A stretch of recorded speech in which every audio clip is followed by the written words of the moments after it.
Welcome, everybody. Welcome, welcome. It is Wednesday. It is the middle of the week. It is halfway to the end of the week. You dealt with the beginning, now deal with the end, and you're right where you need to be. You're right where we want you to be. This is the Metal Summit. We are your island of misfit toys. We are Bobby Dreyer, Angel Alamo, the one and only Psycho Steve, the beautiful one, Jason Perlsweig, and I'm Jay. But the fact of the matter is, that's enough of us. We need to bring in the most beautiful one, former Montrose singer, Burning Rain, Kingdom Come, singer-songwriter Keith St. John. How are you, brother? What's up, everybody? Good to see you, man. What's up, Psycho?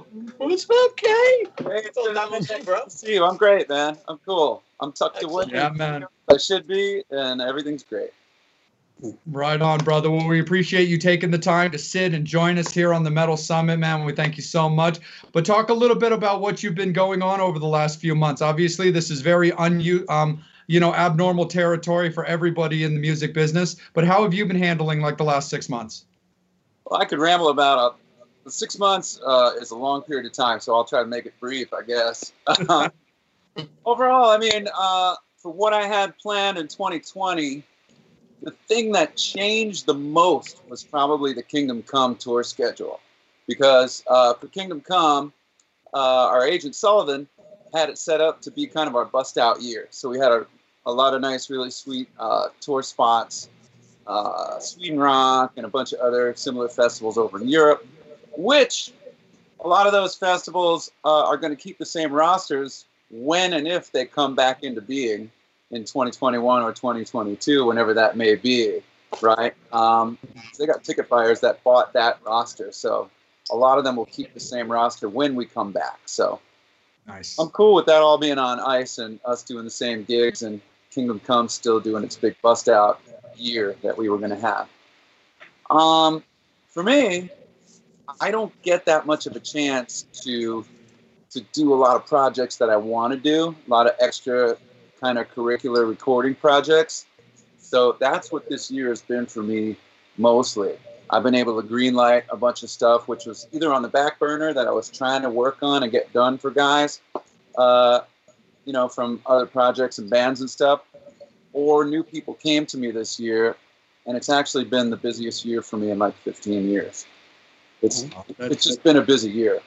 That's awesome, man, for sure. And just jumping real quick on what's been going on with Kingdom Come, because you were, getting together with them when they were starting and getting into their, 30th year anniversary of the first record. You played M3. We talked about that off the air, as well as when, you and I first met at, the Fishhead, and we met at the Fishhead Cantina show in Baltimore when you guys did that.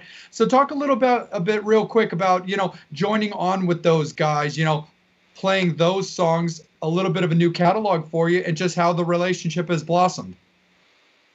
Well, oddly enough, I met James Kotek back in the 90s in LA, and shortly after I arrived in town, I had some of my own demos that were floating around. And, I guess James and quite a few other people had heard them at the time, and I was kind of floating around, stopping over at this guy's studio and that guy's studio, just checking out projects. And James was doing a project with CC DeVille the first time I met him. I can't remember, it eludes me what that project was called, what that band was called, but a record came out. And I think Kelly Keeling wound up singing on it. And anyway, that's where I met James. And since then, since I checked out their project, which I didn't sign on to it, but James kept in touch with me over the years. And then I'd see him on the road here and there, even through the Montrose days. We played with Scorpions once or twice. I'd see James, hey, what's up, buddy? We'd catch up. And but they worked a lot. Scorpions worked a lot, so I didn't really hear from James very much, most of the years, just here and there. Although he lives like 2.5 miles away from me. Nice. That's the way it is. There's so many guys that live out here in the San Fernando Valley, like the West Valley. Sarzo lives like a mile the other way, and there's a lot of guys up here, but you don't know it. We don't really see each other here. We see each other at Donington or whatever. But so after James kind of thought about what he wanted to do next, with his career and stuff, he thought the Kingdom Come thing would be great because, he kept talking, I guess, to those guys over the years about when the Scorpions has enough time off, we'll do another Kingdom Come thing. But that never really came to fruition. And I guess by the time they got around to doing it with the original members being Danny Stagg, Rick Steyer, James Kotek, and J.B. Frank, all those 4 guys, when they finally got around to being able to do it together, Lenny, the original singer, had retired. And so when James asked me if I'd be interested, I was really concerned because I was like, well, if you really start doing this and we start coming out with this, maybe Lenny will want to come out of retirement and do this. So they went through an asking Lenny process. And I was like, okay, you sure? Ask again. And then, 4 months later, I'd be ask again and make sure, because I really don't want this to, be a weird press or something and flip around, especially being in the hot seat already, because you always have the naysayers, especially with a singer replacement. It's like, oh, man. But but it turned out Lenny gave us his blessing, and he gave me his blessing, and that's how we got started. Now, I didn't realize that James actually had some time with Ronnie Montrose in a version of Montrose as well. I didn't realize that back when I knew him back then, and I didn't know enough about Montrose's detailed history to know that either. But as we were on the road with Kingdom Come, that kind of came up, and I was like, what? So he had some time with Ronnie Montrose and actually co-wrote on some songs on the M for Machine record that they did. So that was interesting, and there's a whole bunch of little coincidences and weird it was meant to be universe crap between me and James. And I listened to all the old material. I only knew some of the hits, from in my head from back in the MTV days. Listened to it all. I was like, this is right up my alley. It's right in my register. It's the same influences that I've got. It's those same 70s guys and 60s guys and Plant and Sam Cooke and Paul Rodgers and Steve Marriott and all that stuff, the way Lenny approaches his stuff. So I was like, and that's the way I've been, as people have asked me to do stuff over the years. Hey, we lost our singer. Can you do this tour? If it was too much out of my zone, I just flat out say no. I'm just like, this is not going to be comfortable. Fans are not going to buy this. Promoters are not going to like this. I'm just going to hedge away from this. But we got together, started jamming this stuff. It felt really natural and easy. So I was like, yeah, man, let's go. We're bros, man. We're the Fab Five. So that's how it got started. And, That's killer. yeah, the first tour we went out was grueling. We did a full ground tour. So, we played stuff like, we played like the Whiskey and Vamped and all that. And, the Armada Theater, and some bigger places too. And that one racetrack out in Ohio. We played some okay stuff, but we also played some, not so big venues just to get it rehearsed up. You know what I mean? So we did it. We did the grueling, like, the dudes with one guy driving the van, not quite, but something like that, kind of tour when we first went out. And it was good for us, it was good for the bond. Right on, man. No, that's definitely cool. Psycho Steve, man, let's bring you right on in on this one, man. Please, it's all you. Okay. So you were a drummer, you were a guitarist, you're like a multi-instrumentalist, and then you just said, you know what, I'm tired of seeing the back of the singer and the bass player and the guitarist's head. Fuck it, I'm going to be the singer. What made you think about becoming a singer? Well, the first band I auditioned for, I was actually already in college. Like when I auditioned for like a real rock band that was out playing clubs and stuff. And they were looking for a singer and a drummer. And I wanted to be the drummer. So I auditioned as the drummer. And they actually had auditioned another guy. I'm from Long Island, so that's where I was. Who was much older than us and had a lot of connections and had connections with club owners and stuff. So I didn't get the gig. This other guy got the gig, and they just went on their merry way. And then months later, they called me back and said, well, look, man, we know you sing too, because when we came down, you did some singing and it sounded really good. The guy that we got singing wise isn't working out, so I was their second dude. And oddly enough, when I came back, the drummer's mother got sick too, and we became a three-piece. So I was a drum and singer for a while in my very first cover band back in New York, doing, early Priest and early Crew and blah, blah, blah, Maiden and all those kind of tunes. And we mixed in some more eclectic shit, The Moving Pictures album was big back then, and, shit that people like to hear in New York, Awesome. So that was going on, and I really enjoyed playing drums a lot. I grew up playing drums. I toured playing classical percussion and timpani and all that kind of shit. And eventually it was the other band guys that asked me to go out front. They're like, man, we just want you to get out there and go out front and sing, man. We need a front man. And I was doing most of the talking and standing up behind the drums between songs and all that drummer shit, And I was like, yeah, I'll give it a shot, man. By that time, we had some good crowds and stuff. So, it's like Morrison at the Whiskey. It was time to turn around, and see the crowd. And it just worked, man. I was still young. I had a lot of fucking energy, and and jumping around. The jumping around thing was still in vogue, man. And everybody was doing it, So we ran around. We had flash pots. We had all kinds of pyro and trampolines here and there, blah, blah, blah. Sometimes, Old mattresses, others. No. Exactly. One of the bass players, he turned into a green spot because his balls got fried from one of the flash pots,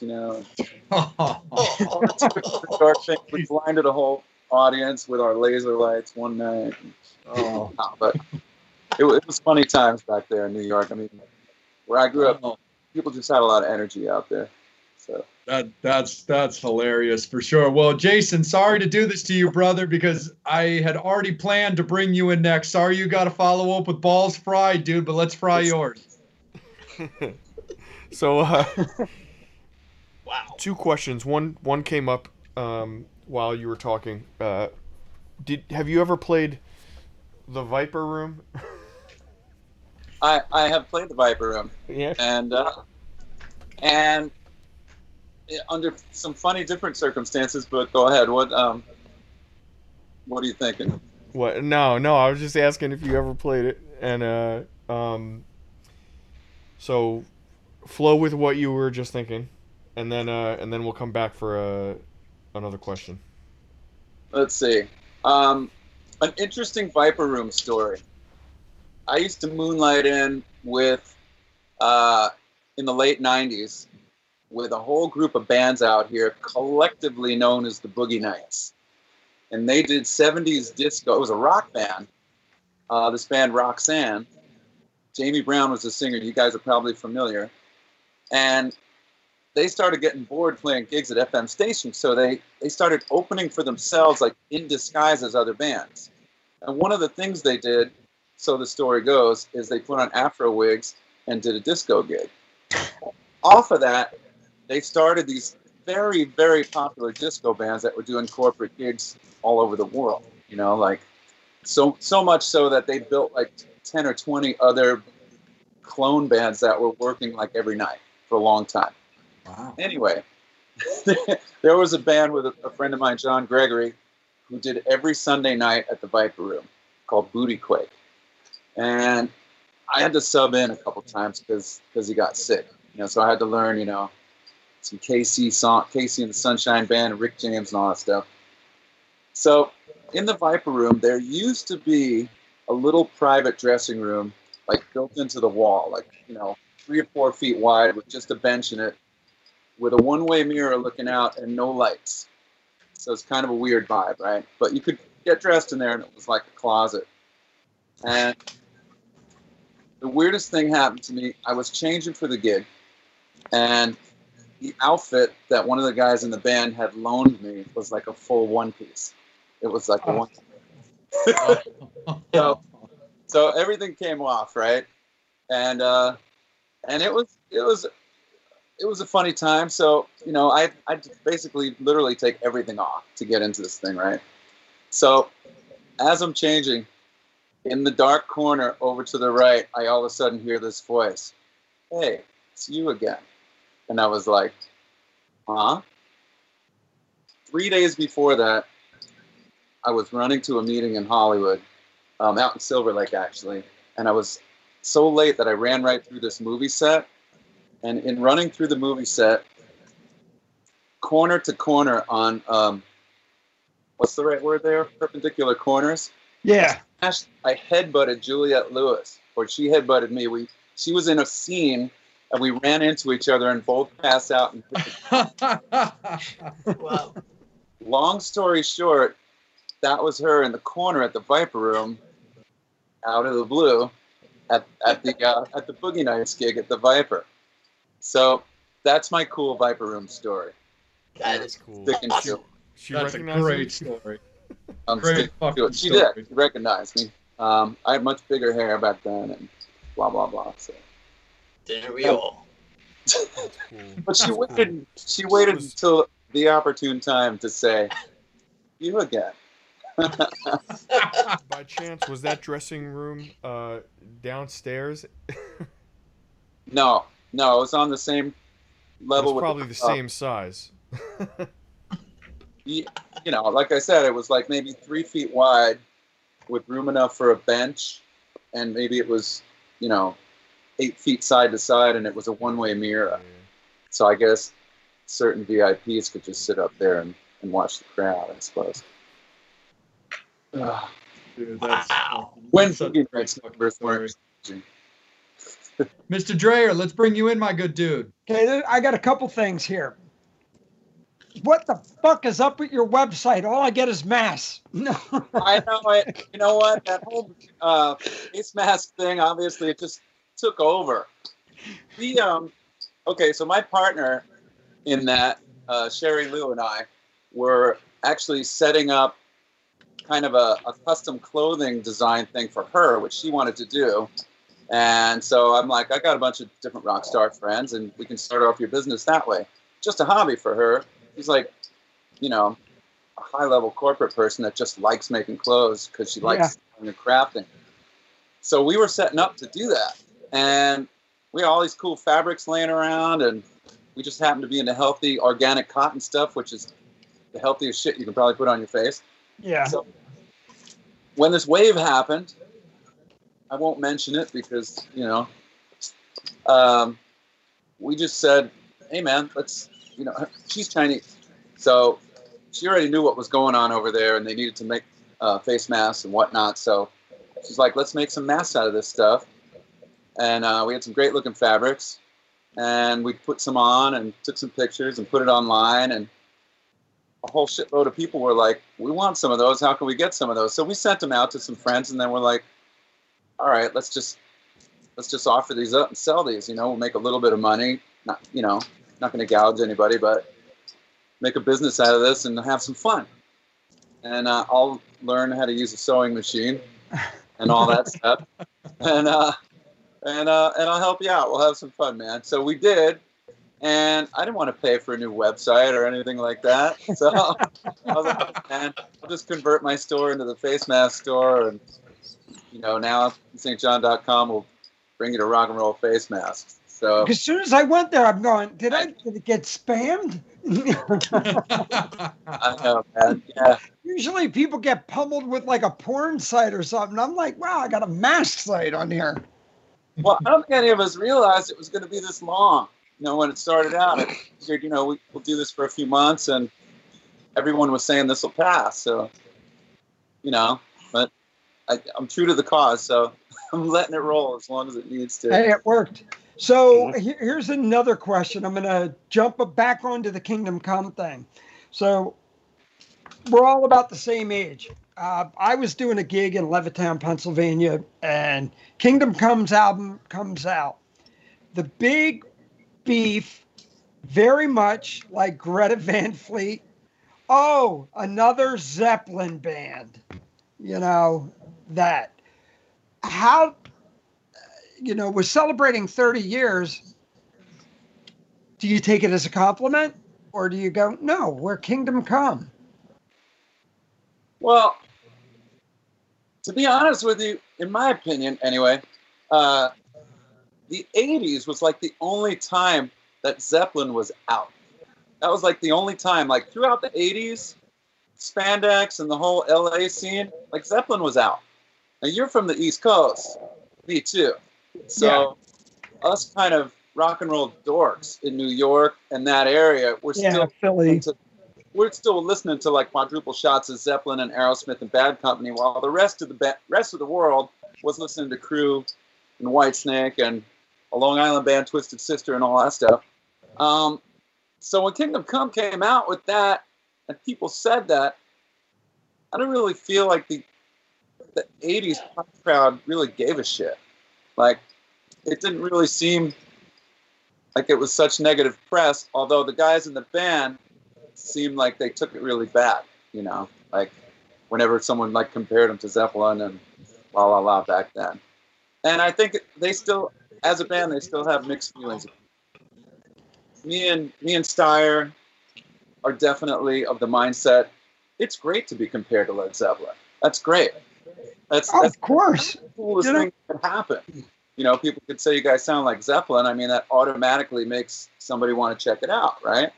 So, you know, for bands these days who are just coming out with something, isn't that what you want?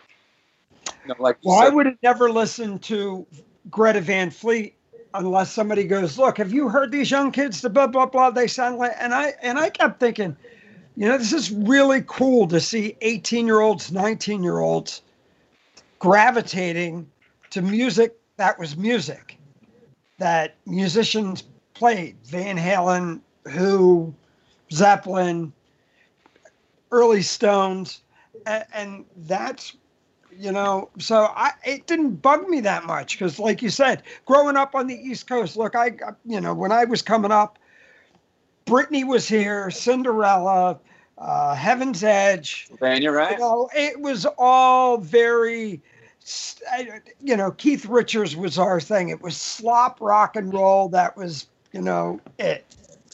Absolutely. Well, you know, a note on that stuff, my thoughts, even from like childhood days, tween teen days, my thoughts were always that the footprint of rock at that point had like mostly happened. And my thought was like, we've got Mozart and Beethoven and Bach. We got all that in rock.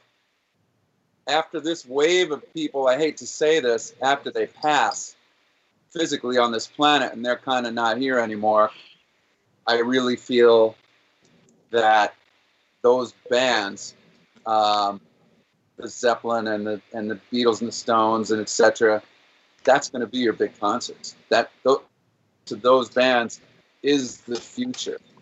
Right now, we're in a funky transition of it because they're kind of still around. You know, the Zeppelin guys are still alive and still doing stuff. The Stones are still on tour, but 100 years from now, people are going to be putting together gigantic Zeppelin shows, and that's going to go on tour. That's always been kind of my thought about that. Now, are you But still Keith on the Richards East will Coast? still be alive.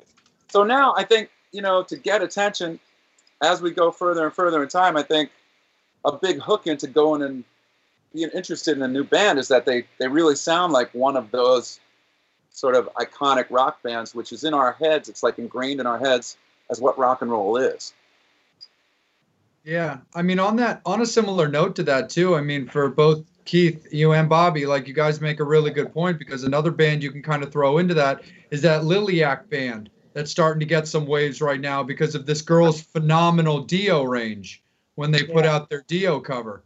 And that was the big comparison, is they put out that video of them doing, I think it was Rainbow in the Dark, and her range was just so uncommon for anybody doing a Dio song, let alone coming out of a female. So you both definitely have a really good point in what you were talking about, where you've got a Kingdom Come getting a Zeppelin comparison. Same with a Greta.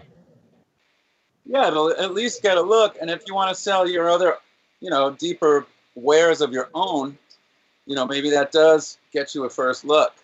You know, you got a song that comes out, sounds just like, you know, The Ocean or something, and they're like, wow, you got to hear that song. It's a big ripoff, but it sounds cool. Yeah. So that's acceptable, right? You know, back then, though, when music was still moving forward, and we hadn't hit the retro movement yet in the early 2000s, you know, it was negative press to be compared to someone and say, oh, they ripped that off. You know, it's kind of a negative thought to the fans and the people out there. Now, not so much. Yeah, no, it's definitely very true. Angel, it's about that time for your brother. How are the Metal Summoners and all of Keith's fans doing? A whole lot of fans, a whole lot of questions. Right on, man. You've been. But I was warned earlier. I was warned by one of the fans earlier for me to be prepared. She wasn't kidding. Okay, so I got a lot to do, so let me get right down to it. I got the toughest job out of everybody, by the way. Star Peters says hello. Matt Porter, thank you for joining us every week. Hi, Jackie. Hi, Amanda Collier. Mila, thank you for joining us. Renee, thank you. Candy Burton from Toronto, Canada. She also wants to know, have you ever played Toronto? I have, and I'm my eyes are rolling back trying to remember the name of the venue up there. Geez. I want to say I played up there most recently with Gunzo, which was myself, Rudy Sarzo, and Tracy Guns, and Shane Fitzgibbon on the drums. That wasn't too recently. That was probably 4 or 5 years ago. Cool. I can't remember the name of the venue, but it's one of the more popular stop throughs for the rock bands. Cool. Kim Sullivan, thank you for joining us, and thanks for the warning earlier for me to be prepared. Tammy Watton. Tammy, what's up? How's Lake Havasu? And you said Mila before. Is that Mila Hiles? Say what? Sorry. What's Angel? No, What was Mila's last name? Oh, sorry. Sorry. You okay? Take your time, but hurry up. I used that line. The grunge era right there. Take your time, but hurry up. Yeah. Darn it, I had it. Bobby or Jason, could you let Angel borrow your glasses? Yeah, I really got to start getting my... Oh, Tammy Watton. Yeah, we were asking about Mila, though. Oh, Yeah, sorry. what's Mila's last name? Hiles. Oh, Keith was all over it. Mila Hiles. Don't say that 5 times fast. Mila, thanks for coming out a couple days ago in Westlake. It was good to see you. I was trying not to mess up last name. I mess up everybody's last name. No, you're all good, buddy. I still mess up Psycho Steve's last name.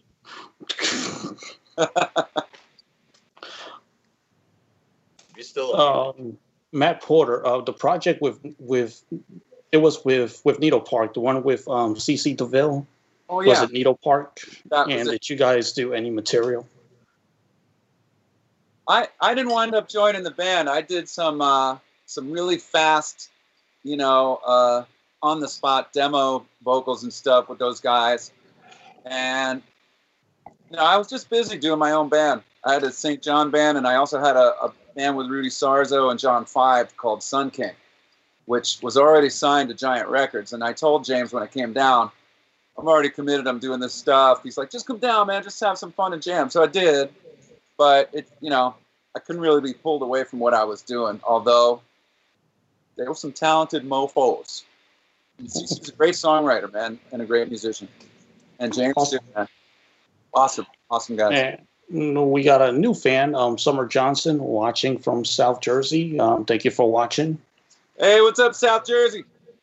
Yeah.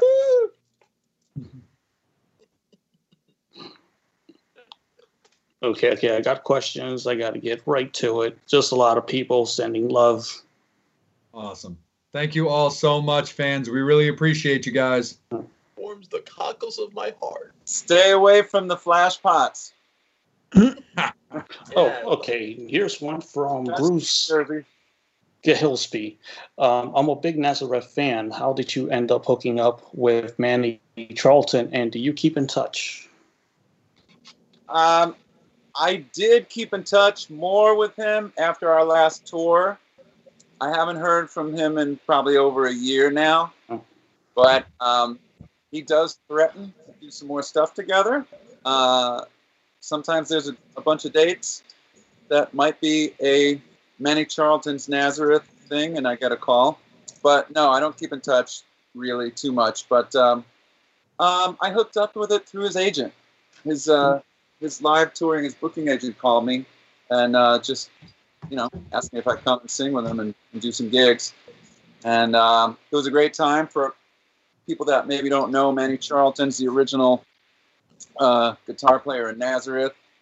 And, those guys had different kind of split ups at different times with different members. They are one of the older bands that I know. I mean, those guys are up there in their years, but something in their blood. I think Manny's Scottish. Something in that blood, man. He can still sip his whiskey and smoke his cigarette on stage, on the bus, play the gig, and still outdrink anybody, man. At his ripe age, man. God bless him, man. He's a hell of a guitar player. I love that guy. Awesome. Brian Reinsfelder wants to know, what was the first original song you ever performed live? Oh, jeez. I know that's like a tough one. Wow. Good question, I have to though. remember the full name of the song. Let me think. Yeah. You took my question. No, I'm kidding. That is a great question. I should know the answer to that. That's horrible that I don't. It makes for a good trivia question. It really does. The earliest song I can remember the title to was Love Will Carry On. Because it's a sappy ballad, and I probably worked too hard on it. And I remember doing that when I know there was probably a few rocker tunes before that. And my band was called The Fury, and that was the first New York band that I was in. And it is a really odd coincidence, and it just hit me right now, that Lenny Wolf had a band called something Fury, Stone Fury. Yeah. So that's odd, because I never really heard that name in a band except for our two bands. And there was also a band from Long Island and Staten Island called the New York Fury. With Gene Hunter and Bob Rock on drums, believe it or not. Good man. Nice band. But yeah, Love Will Carry On is the oldest one I can remember. Okay. The girl goes, sorry, go ahead. Go ahead. It kind of sounded like Babe, I'm Gonna Leave You. Kind of had a thing to, kind of a Zeppelin thing. Oh, Isn't that? Kim Sullivan wants to know, what's something you want to learn or wish you were better at?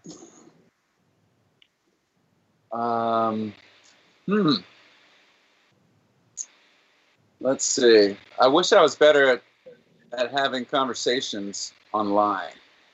I'm not that great at it, man. I'm still learning too, bro. I do what I can. I've got 5 guys on, on different screens, and I'm all messed up, man. I'm trying.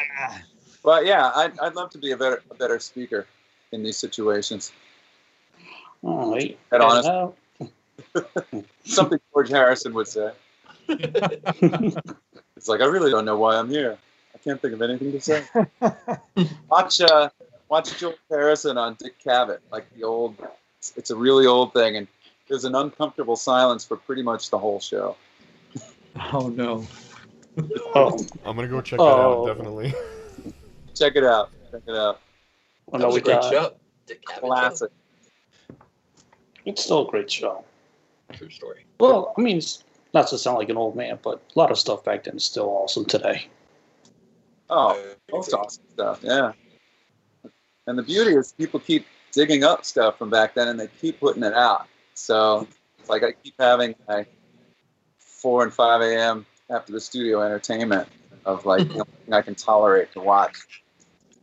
It's like a fine wine, baby. Well, a lot of the fans, Linda Wilson, she says you're doing fine, and Carla Rice says you're doing great. So, thank you, Linda. Thank you, Carla. Hope to see you guys down the road soon, wherever you are, Toronto, South Jersey, or up here in Wood Lake. Matt Porter wants to know, you've got guitars. Would you play something for us? I'm not really prepared. You don't. We've Fair cool, enough. He Matt. always. Instruments, I could do a drum solo too, but I don't know if that would be. Yeah. We could do like a kumbaya thing. No, I'm. I heard was Dick. That was the only thing. Yeah.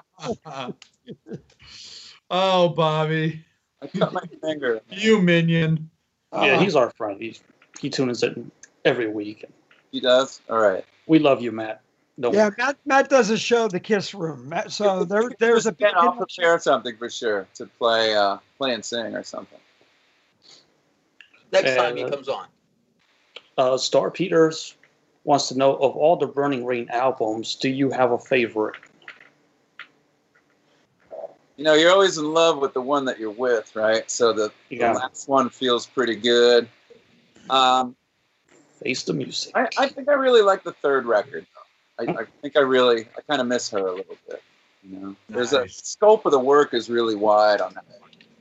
Really wide. And I don't know, it's just got a little something for every part of your ear, you know, you're it's got metal to it. It's got like the standard sort of 70s, like kicking hard rock, and it's got some poppy stuff. I don't know, it's got some very woodsy, Zeppelin-y stuff. So I think I like that one. It keeps me jumping from song to song. This last album's great, and it's a simpler record with more straightforward lyrics and straightforward songs and stuff. And so it's a really, really solid record, but I think I'm a little more artsy, so, you know, I think I'll go for the third one. So I'll go to my question, which has to do with Burning Rain. How was it writing for the last record, Face the Music, which is a straight-ahead, kick-ass rock and roll album, by the way? Just congratulations on that record.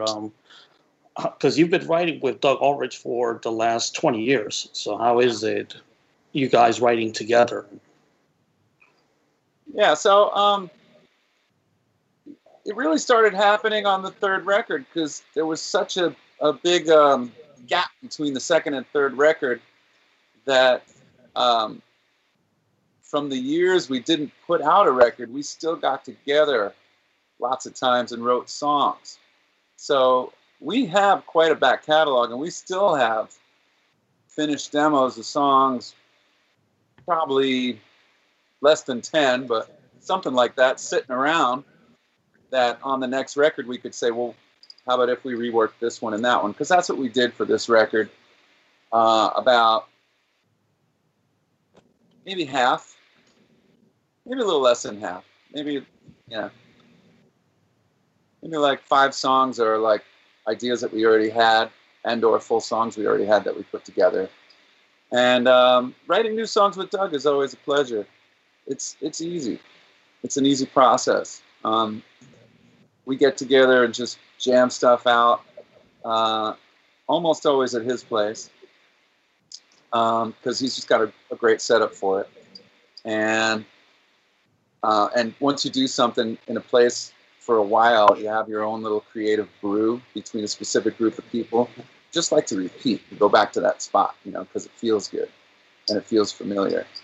But for example, there's a song on this last record. What in the world is it called?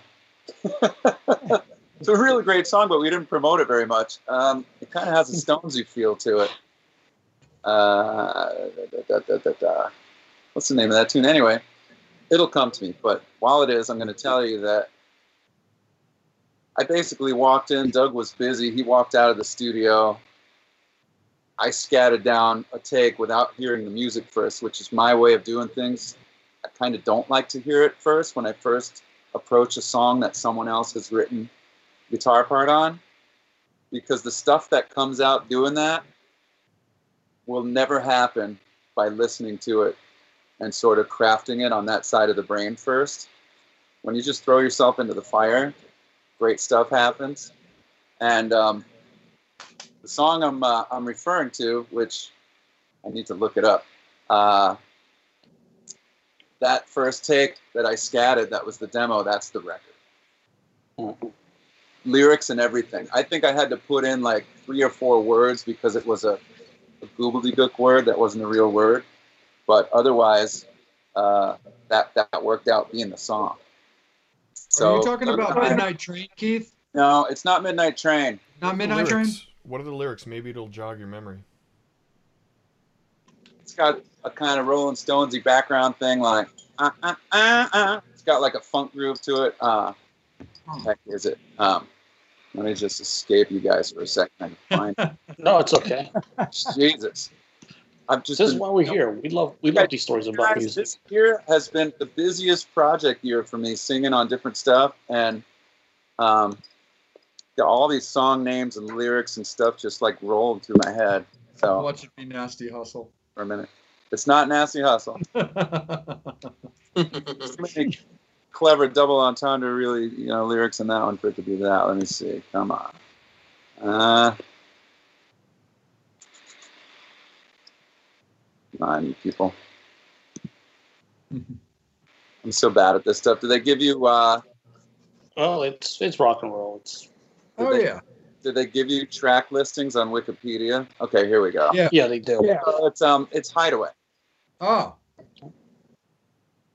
I have to listen to that song again. And you know what? It's like a hidden gem on the record. You listen to that song and you go, holy shit. I mean, this isn't as heavy as what you guys normally do, but Yeah. it is. This could have came out in the 70s and probably done something pretty cool. Nice. That's awesome, man. Right on. Well, Psycho Steve, let me kick it down to you again, brother. Let's bring you back in. Okay, so you're a New Yorker. So the question is, what was your first concert? And then what made you say, that's what I want to do? Okay, first concert was Ozzy at, I believe, the Nassau Coliseum. Nice. Nice. What year? And it was I think it was a junior high. I don't think it was still elementary school. I think it was a junior high guy's older brother that got the tickets and set us up. And we did the typical thing and rode in the back of a pickup truck, with whatever. Got out and tailgated at Nassau Coliseum, if you're familiar. Yeah. And at the time, I think Jakey Lee might have been the guitar player at the time. So it was Bart. Ultimate Sin? Right? Yeah. Cool. Nice. And then I saw Dio too at Nassau Coliseum. And the funny thing happened to Ronnie. Well, it wasn't funny, but actually it didn't mean shit to him. The PA went out for a little bit. For a little bit, the mains actually went out at Nassau Coliseum. And Ronnie told the band to keep going, and he sang. And I was in about probably 60 rows out, and I could hear him fine. Wow. And I was like, holy shit, man. And granted, the fans were like trying to give him the sound space to hear him, but still, in a room that big with that many people in it, you can still hear him. That's pretty wild. And then they got the PA back on. That's Dude, wow. that's sick. That's so rad. Yeah, man, that was rad, man. I was like, holy shit, who the fuck is that guy? And later on, I got to, after I got into the business and everything, I got to meet him and talk to him, and he's like the sweetest, nicest person you could ever meet. So, I agree. Your impression of him coming out, though, when you're a kid, with the dragons and the castles and the fire, you're like, man, he looks kind of mean. But so that's the first part of the question. What was the first show? And the second part of the question was, when did it hit me? That's what I wanted to do. I was always kind of a hippie as a young kid, meaning kind of rolling with the waves.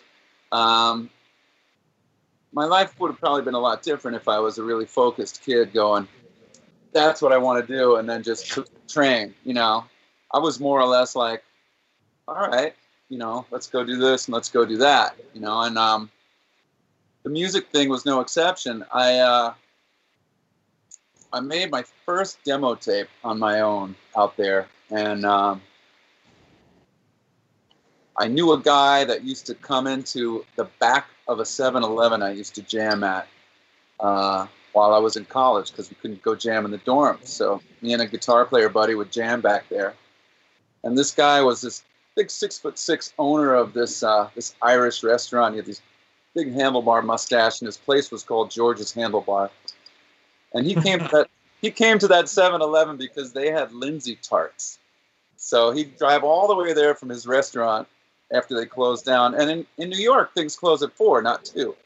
So Right.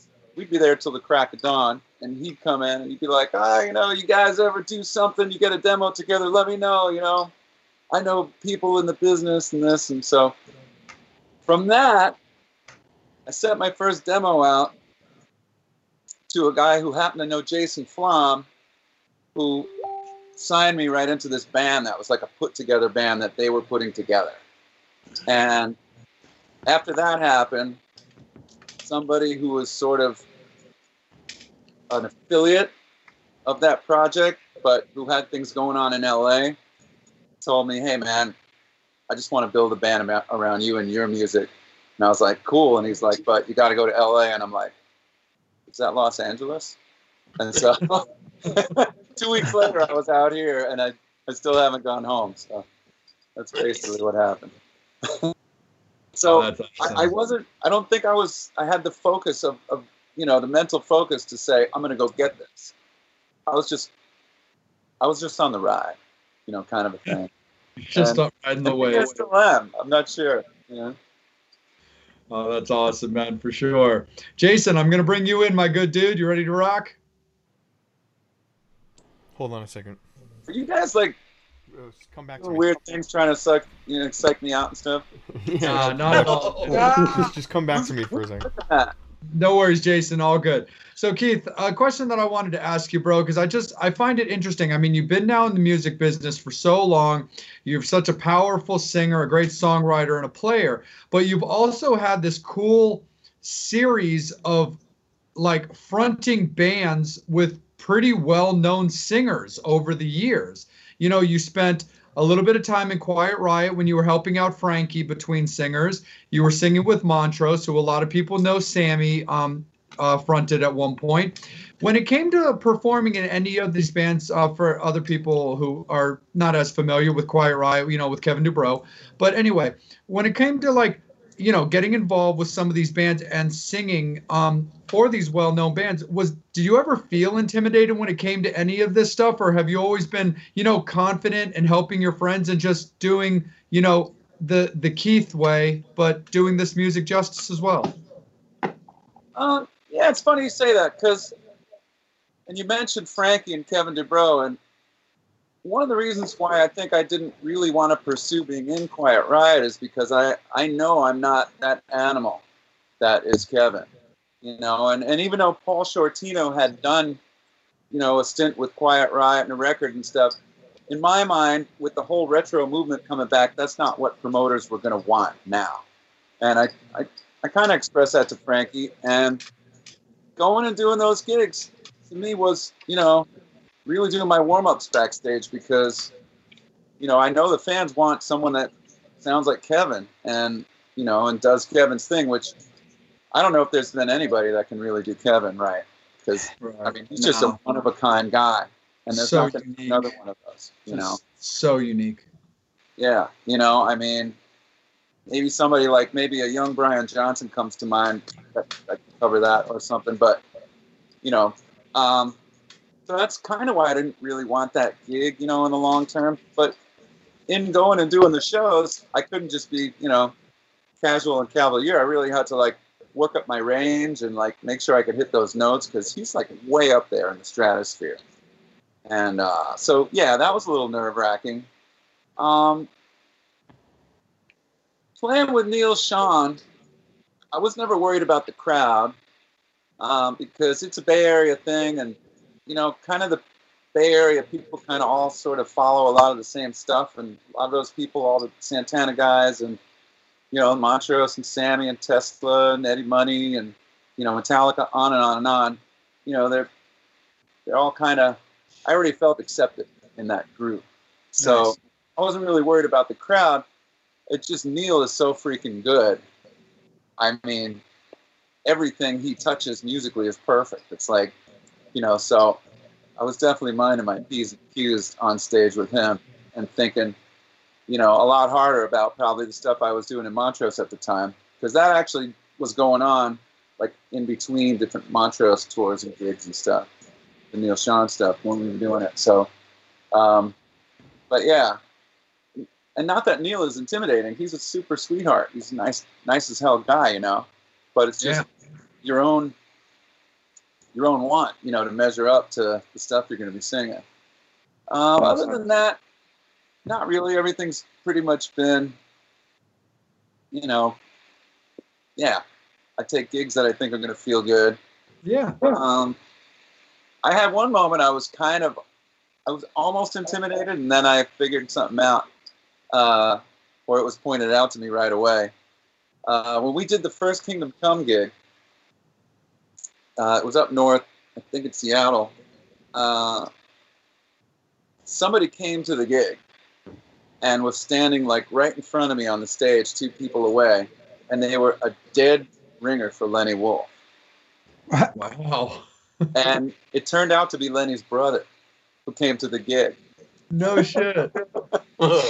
So at first I was like, holy shit. And so I whispered in somebody's ear, and they're like, oh no, that's his brother Marco, So I was like, oh, okay, never mind. So, yeah. Dude, that's awesome, man. Right on. No, for sure, man. I mean, it's, when you get these awesome opportunities, you get to sing all these amazing songs. You've got Burning Rain, which is all you and all Doug and stuff like that. But yeah, I was always kind of curious because you have a very unique, back history of just performing with these bands with, famous singers and stuff like that. So I just couldn't help but be a little bit curious about, coming into these gigs. I mean, yeah, you got Neil Schon with, of course, his history with Steve, and like you said, Frankie and Kevin, and you got Montrose, and Ronnie and Sammy. So yeah, I can't pretend like I wasn't kind of curious about having to fill any shoes or just being able to kind of ride the wave. I just try to do what I can do, and I'm cool with just, if the vibe's good, I'm there. I remember being in, I did a song quite some years back on Howard Leese's solo record. And when I showed up at his place, at his studio, he said, well, here's how we do things. He goes, when I had Annie in the studio, we basically just take 3 takes from top to bottom, sing it all the way through, and one of those is going to be it. And maybe, he goes, I don't like to punch anything in. I just like to have, he's a purist. So he's like, I just want to have a full take from front to back. And, me being in sort of the more modern world, I'm used to like being able to punch in, if like, okay, that verse wasn't quite there, let's redo that. And that word's a little out of pitch, let's re-sing that. But that was a little intimidating with Howard. The first time I like had to really nail a song from the beginning to the end, knowing that there's no fixes. Wow. Absolutely, man, for sure. Bobby, it's all you, bro. So going with that, I looked at your track record. Now here's a thread going through everything, from Matt Starr to everybody else to. There's a lot of Kiss influence in with everything you've done in the past. So how does that play about? Well, they call me Dr. Love. No, never mind. And right now you need my love, baby, oh so bad. Kiss is a New York band and really big in New York, so I could feel that influence a lot growing up. Matt Starr,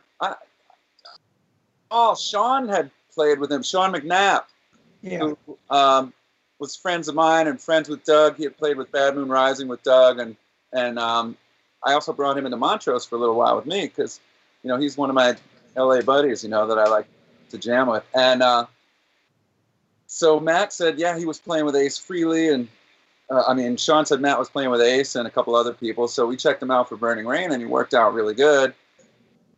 I don't really know that has anything to do with necessarily a Kiss connection, but well, there's a little bit of that. It seems like a lot of the people who you've worked with in the past have cross-pollinated with members of Kiss. It's either from Vinnie Vincent or, it's, the whole, somewhere it's like, wow, it's like this big highway. And then your name is always somewhere stuck in between. We had Eric Singer in Montrose for a little while. Yeah. Well, we got Montrose together. Ronnie had been out of the scene. So he's like, Keith, you're an LA guy. You know all the musicians.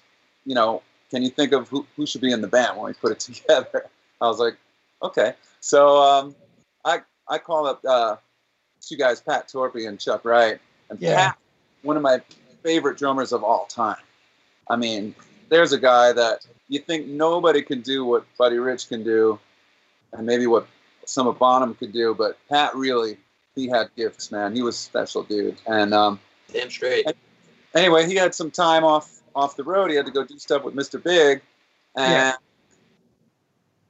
boom, we had Eric Singer in the band because Pat just called him up and had him sub in. And then we used to hear the Kiss stories on the road. Eric told me that they listened to the Montrose One record every night before they went on stage. Wow. That Gene and Paul always put that record on, and that was their thing. And I thought that was interesting. So we have Eric in the band for a while, and we've run into some of the Kiss guys here and there while I'm doing that. And I've known Tommy Thayer for a long time, so maybe that's another thing. Yeah. So one night I'm at the House of Blues. I did a gig with Frankie. We put together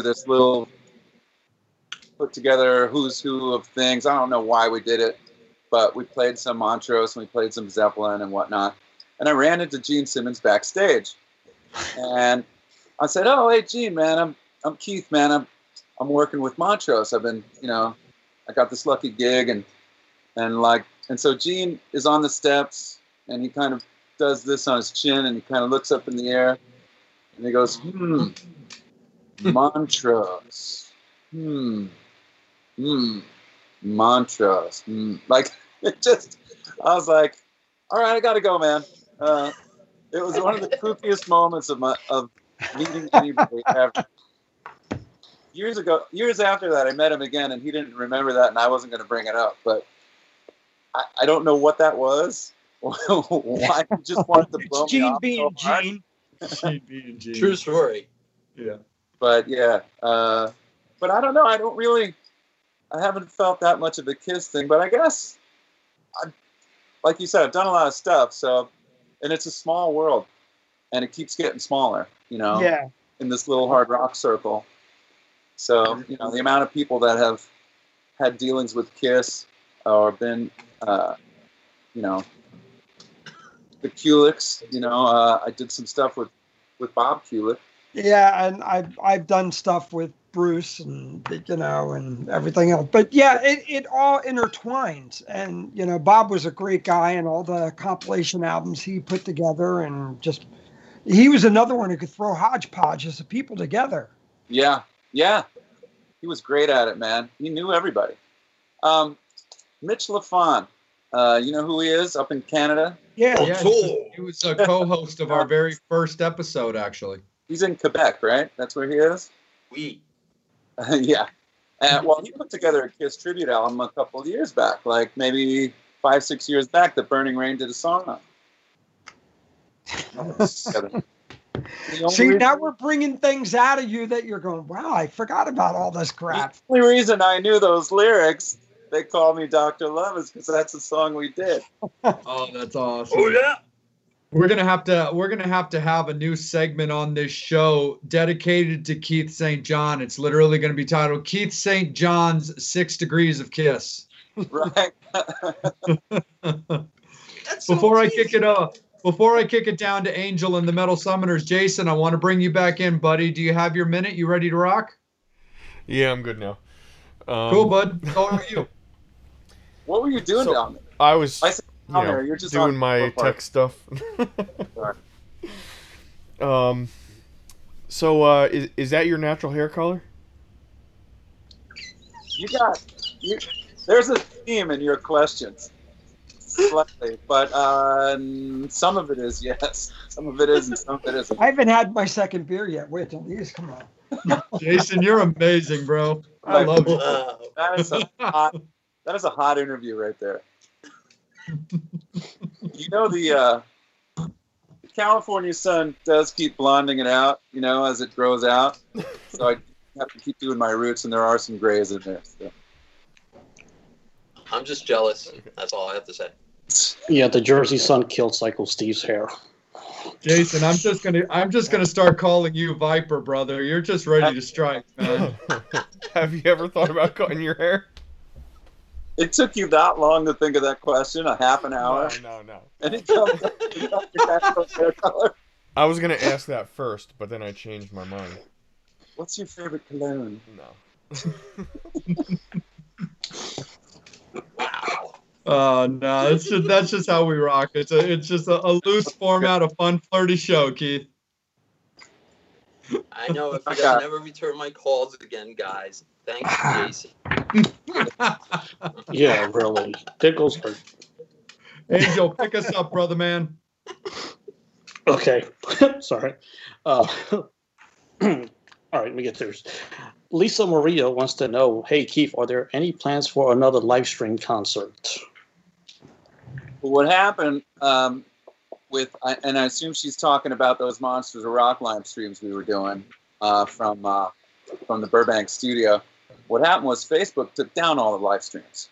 Yeah. So they took down all those free live streams because they don't want anybody else with any kind of a revenue stream that isn't them. And it's really shitty of them to do that.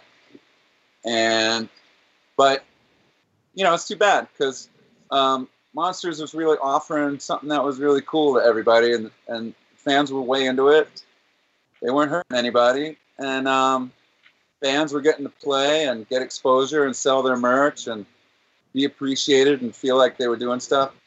So that's a shame. Yeah, there will be more live streams unless by some miracle, you know, things open up soon and we get back out on some big live stages, but I don't really foresee that in any kind of super near future. So yeah, there'll be more live streams, and hopefully with all of the above, Burning Rain, Kingdom Come, and my little put together things that I do, if you've been watching those, you know, I did a Stairway to Zeppelin, which, you know, Dave Amato came down and played, and all kinds of people, you know, Kotak, and, you know, some guys from different Zeppelin tributes, which I enjoyed having them because they're all rivals, you know, so that was kind of fun.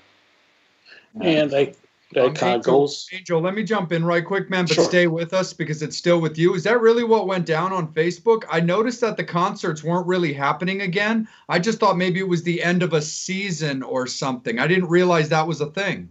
No, They took them all down? I was told they pulled them down.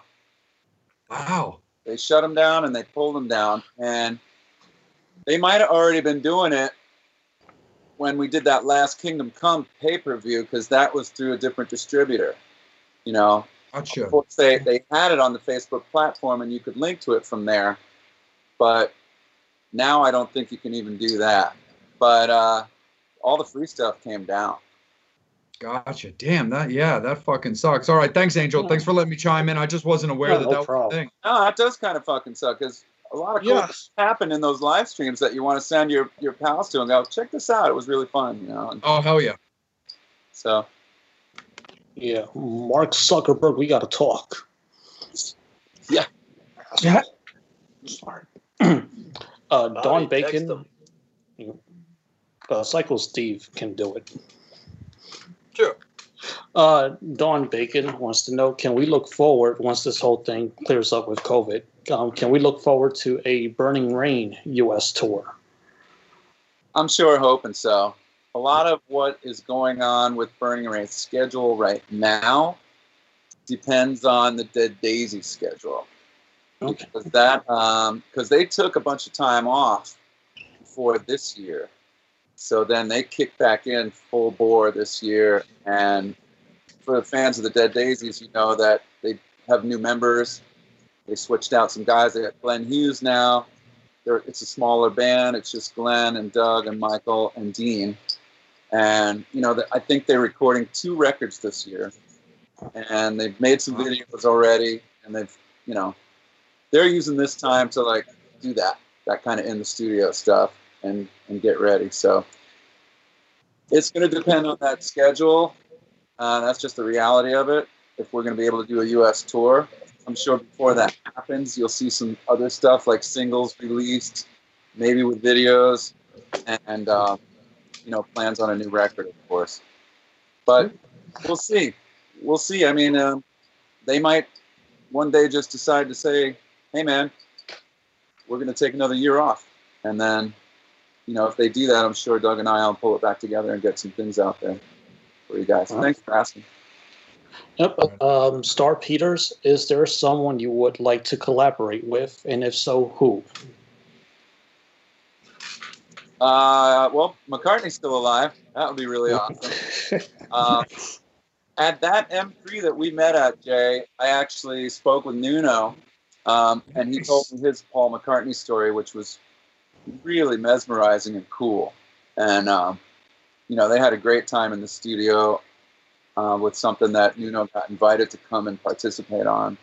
And I was like, wow, it is humanly possible to actually connect with someone like that crazily at that level, a legend like Paul. It'd be somebody of that stature that would kind of blow my mind, Paul or Elton or, any of the Zeppelin guys, of course, Stones guys that are still around. It'd be amazing. As far as other guys that are actually equally or even more amazing, that are a little bit younger and less of legend status, Nuno would be great to work with for a minute. I haven't done anything with him. I really admire his work. He's a genius. Another guy I might like to work with, simply because I think his first big band that he was in that didn't even get big was the band Sun King with me and Rudy is John Five. When John Five got into Sun King and was in that band, he was really young. And although he was a shredder and a burner and an amazing guitar player at that point, he didn't have the experience that he has now, right? On the level he's been working at, for all these years. And I'm an old dog too, so if we got back together now, I'd be curious to see what it would sound like because it would be really different. Awesome. In comment from Linda Wilson, it was cool meeting you at M3 last year, seeing you sing at the Sheridan after party. Hopefully you'll do M3 again. I would love to. Well, that means Linda Wilson must be from probably the Baltimore-ish area. And I hope we do M3 again. I hope Jay is out there again because we had a great time. And Jay's buddy, my buddy Sydney, we're a pretty formidable posse, man. And those after parties are pretty formidable too.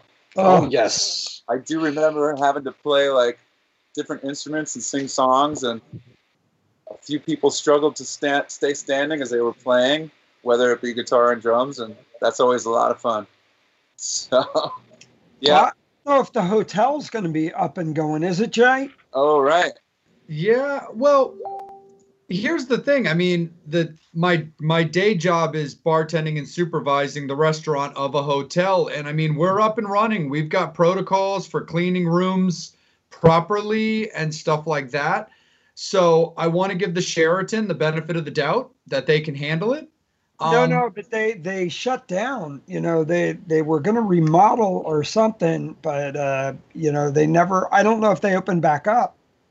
Oh, gotcha. So, okay, so when it comes to that, I can't really say. I mean, with this, I mean they're getting extended time then, I guess, because of course we were supposed to have an M3 this year. So, I mean, we'll have to wait and see on that. So, as far as taking care, but again, as far as taking care of the talent and whatnot, I got faith in them, especially because if they're remodeling now and with the current situation, they know what they're in for when it comes to M3 because they know it's going to be busy. They know it's going to be full. So we'll have to see on that for sure. I don't think it's the room so much that are the concern. It's just the coming through the common areas in the lobby and all that. The common areas, yeah, the bar and the restaurant. Yeah. And if we can't party, yeah, set up the stage, man. It's Like, okay, let's just get back on the plane. Jay, we gotta send some love to our sponsors because it's top of the hour. Yeah, man, no problem. Absolutely. We always want to say thank you and thank the people that have supported us and rocked with us. We always invite anybody out there who enjoys our show that wants to participate in us and partner with us to get in touch with us so we can, discuss it, build you guys as we grow as well. But we always want to say thank you to Bradley Entertainment for supporting us, and we look forward to definitely being able to work the events with them as soon as those are able to get back up and running. So we want to thank Mark and Lizzie from Rock and Horror Apparel, who are TMS alumni and were guests of this show a while back. We thank them so much for, dressing and clothing members of this show. We also want to thank Levy Metal Enterprises, custom guitars and stage props. We thank them so much. And Saren Cadaver, mastermind of Twisted Vines Horror Decor out of Rhode Island. We really appreciate you guys. Thank you so much for, looking out for us. We love everything you do, and let's just keep on continuing to build. Thank you so much, Angel. Right back to you, brother. Cool. My question is, when you're on the road, how do you maintain your voice when you're out on the road? If it's a busy schedule, and I know, like I was telling you guys about that grueling Kingdom Come first tour, and sometimes we did 13, 14 in a row.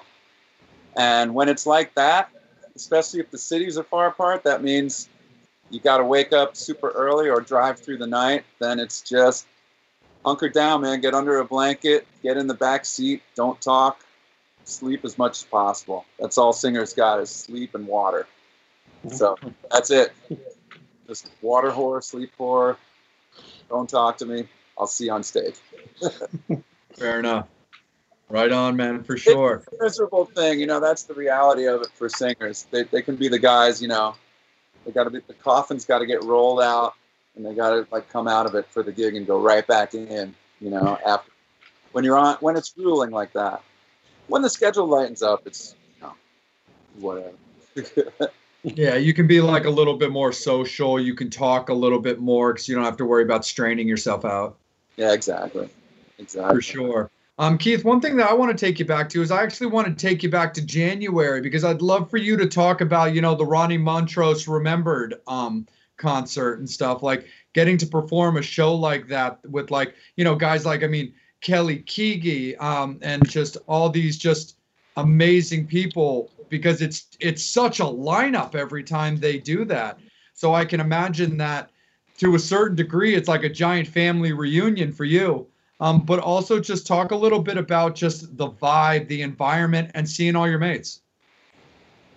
Well, you hit the nail on the head when you said family reunion, because a lot of the guys that I actually went through the trenches with Ronnie with come down and participate, like Jimmy DeGrasso, who did a lot of years, probably more years than any drummer did in my time with Ronnie, my 12 or 13 years, who's an amazing drummer. He's from the Bay Area, so part of that whole circle. David Ellefson as well from Megadeth. He's played most of them. So on that level, there's definitely that whole these are my guys kind of thing, and we get to keep doing this and keep playing together, and that's amazing. So I love that part of it. You still there? Did I lose volume on you guys? No, you're good. Okay, cool. Yeah, you sound great. All right, cool. The cool thing is I realized this, or I felt this, right after I started playing with Ronnie. The word kind of got out that Ronnie's got a new singer and there's a new Montrose. And then I felt like instead of coming through the front door and knocking on the door of the house, I was just escorted to the backyard and already part of the cool circle. So the cool thing is most of the LA guys, the guitar players especially, grew up on Ronnie. Or something in that era, or Jeff Beck and whatnot, and asking them to come and play, they've always taken it seriously and always been into coming and playing if they can, if it works out in their schedule. So I've got to do projects and meet a lot of other people who I probably wouldn't have had this automatic ticket to get into the backyard. and be hobnobbing with these kind of guys. So when you mention somebody like Kelly Keagy, you know, it's amazing, you know, to just, I can ask someone for his number, give him a call. He's like, yeah, dude, I'm gonna do it. Let's do it. Let's go hang. So that part of it is still spinning off from just being part of Ronnie's life, you know, and him being the legend that he was, at least in the music community. And then at the gigs, it's always great to jam with guys who can really hold their own and really sing and really play. And, you know, I mean, got guys that have been doing this all their lives who are, by and large, were the cream of the crop back then, you know, when they were getting signed in their bands in Night Ranger back in the day, you know. And I got Brad Gillis. I think he just did his 3rd or 4th one with us this year. And he's been a bro over these years. So it feels great. I mean, it feels great to learn from these guys. And, you know, I've done a few side things with Brad. And when I've done them, you know, I get to see what makes him tick. And you know, I get to observe more greatness. And it rubs off. You know, and I learn things, and I try to bring those things into the other things I do, you know. And every year with the Ronnie Montrose Remembered, there's always new guys that haven't played it before who are of a pretty good stature, you know, in the industry, and I always learn something. Yeah. The first one I did, one of the first songs of the night we played was with Whitford and St. Holmes. At the time, they had that Whitford St. Holmes band, so, you know. Yeah. Brad Whitford and Derek walk on stage, and we hug and we shake hands, and then I hear how these guys do it, and I'm like, this is the shit, man, you know. That's the amp, that's the guitar, that's the tone. You know, they get it. They get that school that Ronnie was from, that same thing. And, you know, and then there's geniuses like George Lynch who comes up and plays. He doesn't go for that tone necessarily, but he does his own take on it and his own jams, and he just brings this other sort of Mozart to it, that, you know, and which is mind blowing, you know. So Absolutely. all that stuff is a lot of fun, you know. For sure, man. Absolutely. And Keith, just a little follow up on that, from your experience, because the loss of Ronnie was very shocking to everybody, and we all knew just what an amazing musician and person he was. And this is a positivity show, so we're not looking to dwell on any of the negatives. So what I wanted to ask to you, being that you were in the camp for so long performing with him, what's like your fondest memory of Ronnie? What's just something cool you can tell us about him? Ronnie loved to kind of be the dad to the whole band camp. You know what I mean? Whether we sat down for a dinner and it was your dad at the head of the table, or things were happening in your life. And, here we have guys that are in their whatever years, 40s, 30s, 50s, whatever age. And, Ronnie's advice seemed like that final dad thing, whenever he brought stuff up. I could have problems with a girlfriend, and he'd want to talk about it, at the table, and then follow up with me on it and say, well, was that the tornado I told you it was going to be, Keith? And, we'd talk about it. So he was very interested in the human psyche, and he kind of exercised that through the people around him sometimes. And, especially the musicians and the guys in the group and everything. And me especially, probably being the singer with him for a while there were a lot of guys in and out. That was a great thing about him, that he wanted to be that kindred guy with you, and find out what made you tick. And contrapositive to that, no. In sync with that, he would tell you about him too. You'd learn about what made him tick. And he had a lot of hills and valleys to him, man. He lived through some times, doing his younger years in San Francisco and Haight-Ashbury and doing acid with everybody and, hanging out with the airplane and just doing all that stuff, man. Just, doing the full-on late 60s. Ronnie was in Van Morrison for a little bit. That was his first big break, because he did the Tupelo Honey record. And I believe that's where he met Ted Templeman, because I believe Ted Templeman was a keyboard player on that record. And so his history and him telling stories from back then, it just, nobody else could have told those stories because they didn't have it, at least from his perspective, so that was really cool and endearing. And like I said, my 5:00 a.m. thing is watching these little snippets of info and old history stuff on YouTube. So I love that. I got a lot out of that from Ronnie. That was really cool.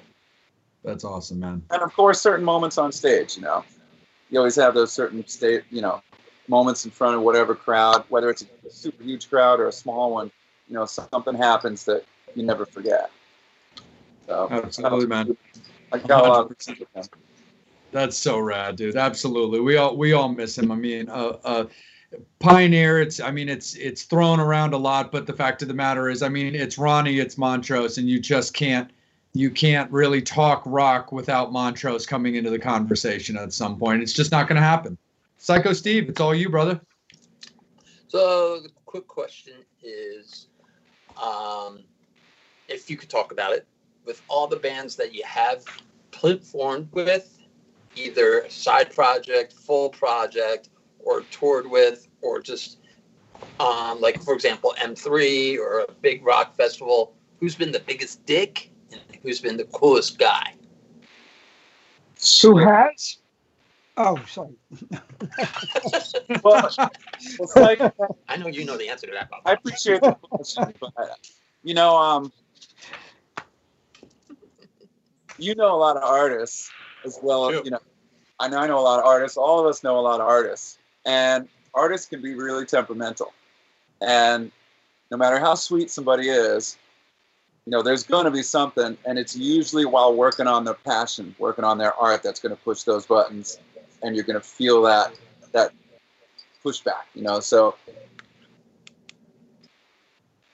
yeah, I'm not really kind of a metal sludge kind of guy as far as saying too much about anybody in particular. Most of my experiences, almost all of them, have been pretty good. There's been very few yelling matches and tables thrown across rooms to me. Some other guys go at it, but I'm usually so neutral and so kind of logical and kick back even in the drama when people are screaming, that I don't usually get the brunt of it. So that's a tough question, though. On the nice end of things, it's funny because I've heard that Neil can be a real hothead, but he's always been the sweetest guy as hell to me. Everything about the way he approached everything we did was super polite and super sweet. So that's an interesting thing, because I've heard through the news or whatever that, he's had, knockdown and dragouts with certain people along the way, but I've never seen that. Let's see. Nah, I can't really come up with a neg thing on that. I can't really get into it with a way out of it.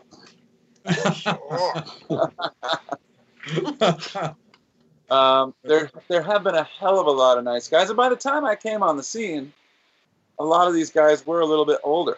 Ronnie was a son of a bitch in his younger years. Everybody knows it. He used to give people a lot of shit, and he wasn't an easy dude to hang with. But by the time I met him, he was older, and he had different things in his life and had adjusted. And if something really bothered him, he had a new way of handling it, and it was a quieter way and a mellow way. I knew when he was pissed, but he didn't yell. He'd say, "Keith, I think what we need to do," and I'd be like, "Okay, here it comes." It was just that simple. So he wasn't being a dick, but he definitely had his, as artists will do, they'll have their moments of needing to control the situation moments, when everyone needs to just kind of like hunker down and go, okay, you do what you need to do, Ronnie. We'll talk, tomorrow. Yeah. So, yeah, I'm sorry. That's a little bit of a sort of not very fried balls answer, but. Nah, it's totally cool, brother. We're an open forum, bro. Like you can speak openly, but we always give you the respect and decision to hold whatever you feel isn't necessary. It's all good, brother. Yeah, definitely, man. Like I say, I mean, for me, I've just been lucky. It's been pretty good experiences. The reason I got together with different guys and did stuff was always like just the way it came about was in a certain way that really didn't lend itself to drama. You know, it wasn't like these guys that we're talking about that I've only known since I've been out here in LA. It's not like kids I grew up with that we have this like, you know, this old like grudge match fight thing going on between us that we got to settle. There's kind of none of that going on. So it's kind of like we all have a place kind of thing. Absolutely. So Keith, we know that you definitely have a session that you're getting to, but we thought we'd hit you with one more just around the table if you're available for that. Yeah, I'm available, and cool. Let's do that. If you guys have time, you know, I'll say a few things about some other up and coming stuff. Very cool. You know, absolutely, for sure. So Jason, I'm going to kick it over to you, brother. Bobby, follow him up. All right. So before my question, I just want to say, you know, we're talking about Ronnie. What's up? For your question. Before my question. Can I ask you if that was a legitimate child you had on your lap, or was that maybe the postman? And no, that was my daughter. That was my daughter. Oh my God, this is amazing. Wave. Why doesn't that kid really resemble you? Is what I was thinking. Well, if you knew me when I was like in the single digits, then it would be like a spitting image. But anyway, sounds like she's okay. So wait, she has the same receding hairline. Yeah. You know, it's funny. You know what I realized earlier? I guess earlier this week, that my hairline is actually like, you know who Bill Murray is, right? When he was younger, yeah. When he started losing his hair, he had this spot right here, just like I am right now. So that's like kind of whatever. But anyway, enough about me.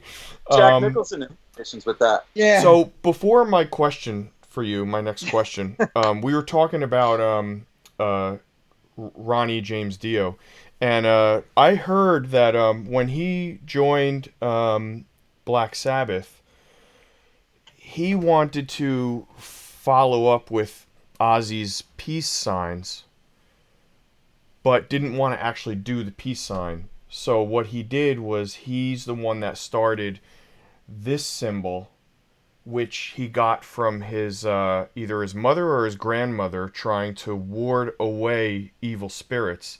And it's ironic because this is now known for something the complete opposite, basically, because of metal music. So, I mean, knowing him, has he ever discussed that with you? That's not my question, but you can answer that. Feel free. That's a question. So, but your thing. Yeah. But, no, I never knew him that well to discuss probably too much. Okay. Anything in depth like that with him. Okay. I just found that interesting when I heard about that, when I found out about that. I wish I did know. It's kind of ironic.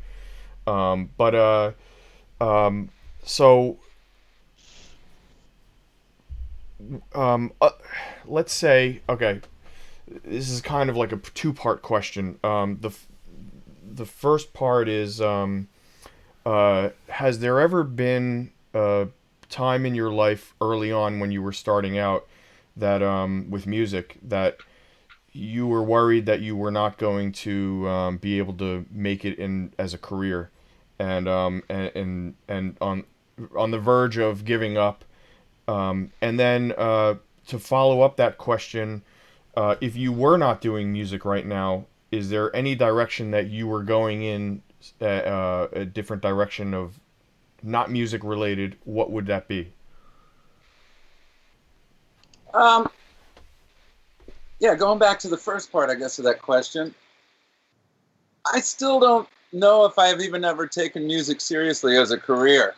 Like, if that's really what I feel I'm tied into. While I've been doing this stuff, and even while I was in Montrose, I've done different things. I started a dance studio and then made it a dance and music studio out here in the valley at one point with a partner.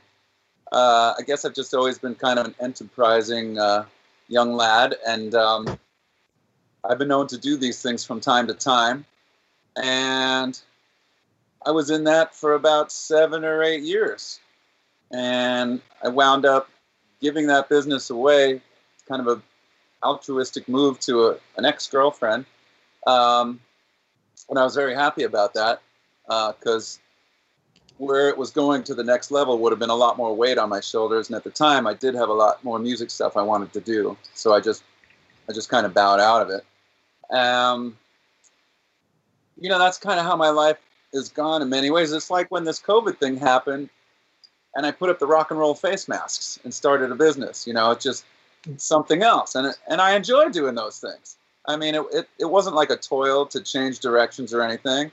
I didn't stop doing the music stuff that I was doing, and I, you know, just took it all on and did it at the same time. So I guess even when I was a kid, I was kind of a multitasker, and I kind of like it that way. I kind of like different sides of life, you know. I learned a lot, you know, about kids and about a different business, about running a certain type of business by doing the dance studio thing. And there's been a bunch of other stuff too. I went to school for engineering. So, you know, Okay. Like somewhere sound engineering somewhere on a or- wall somewhere. No, electrical engineering, Oh, like okay. real electrical engineering. Yeah. Okay, And, me too. Well, electronics. While I was in bands and doing, you know, through a record deal and other stuff, and I eventually finished. You know, it took me a little bit longer, but I was so close to being done. I had like 3 years under my belt that I just finished it and got the degree. And it's just, you know, I like doing things for doing them sometimes. I guess I haven't always been, you know, chasing the money, but it's always been enough, you know, to keep me, you know, not stressed out, I guess you could say. And that's been my kind of hippie kind of lifestyle. If I wasn't doing anything in music now, what would I go after? I kind of like talking to people. I think I'd maybe study some psychology possibly, and do some one-on-ones. Even with the COVID, that I don't think will go away. You can do that stuff on Zoom or Skype, right? I don't know when's your birthday, bro? What's your sun sign? It's Virgo. Virgo. Okay. So you don't get anything I'm saying because you guys are totally planned out. You need repetition. You need to know what your schedule is. That's the Virgo, man.